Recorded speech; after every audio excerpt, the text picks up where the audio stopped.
కలియుగ ప్రత్యక్ష దైవమైన తిరుమల శ్రీవారి హుండీ ఆదాయం తగ్గుతుంది. గత 2 ఏళ్లుగా స్వామివారికి వచ్చే కానుకలు తగ్గుతున్నట్లు గుర్తించారు అధికారులు. తెలుగు రాష్ట్రాల నుంచే కాదు దేశ విదేశాల నుంచి తిరుమల శ్రీవారి దర్శనానికి నిత్యం భక్తులు వస్తుంటారు. స్వామివారిని దర్శించుకున్నాక తమ మొక్కులు, కానుకలు హుండీలో వేస్తారు. స్వామివారికి హుండీ ద్వారా వచ్చిన కానుకలను ఎప్పటికప్పుడు బ్యాంకులో డిపాజిట్ చేస్తుంది టీటీడీ.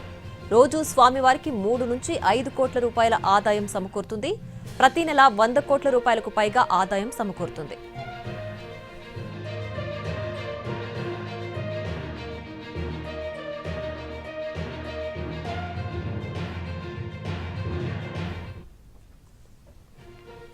రెండు 2022-23 ఆర్థిక సంవత్సరంలో స్వామివారి హుండీ ఆదాయం గణనీయంగా పెరిగింది.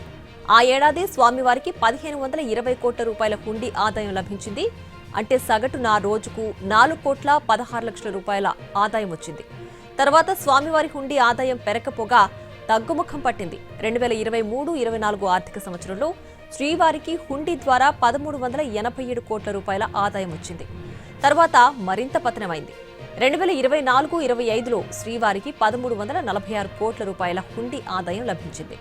ప్రస్తుత ఆర్థిక సంవత్సరంలో ఇప్పటి వరకు 918 కోట్ల రూపాయల ఆదాయం మాత్రమే సమకూరింది. ఈ లెక్కన ఈ ఏడాది హుండీ ఆదాయం 1350 కోట్ల రూపాయలు దాటే అవకాశం లేదని టీటీడీ అంచనా వేస్తోంది. ఓవైపు నిర్వహణ వ్యయం పెరుగుతుంటే మరోవైపు ఆదాయం తగ్గడం ఆందోళన కలిగిస్తుంది. దీంతో ఆన్లైన్ విధానంలో హుండీ కానుకలు సమర్పించే ఏర్పాట్లు చేస్తోంది టీటీడీ. తిరుమలలో పలు ముఖ్యమైన ప్రాంతాల్లో కియాస్క్లను ఏర్పాటు చేసి వాటి ద్వారా హుండీ కానుకలు సమర్పించే సౌలభ్యం కల్పించాలని టీటీడీ భావిస్తోంది. ఈ అంశంపై ప్రస్తుతం అభిప్రాయ సేకరణ జరుగుతోంది. భక్తుల నుంచి సానుకూల స్పందన వస్తే అమలు చేయాలని భావిస్తోంది టీటీడీ.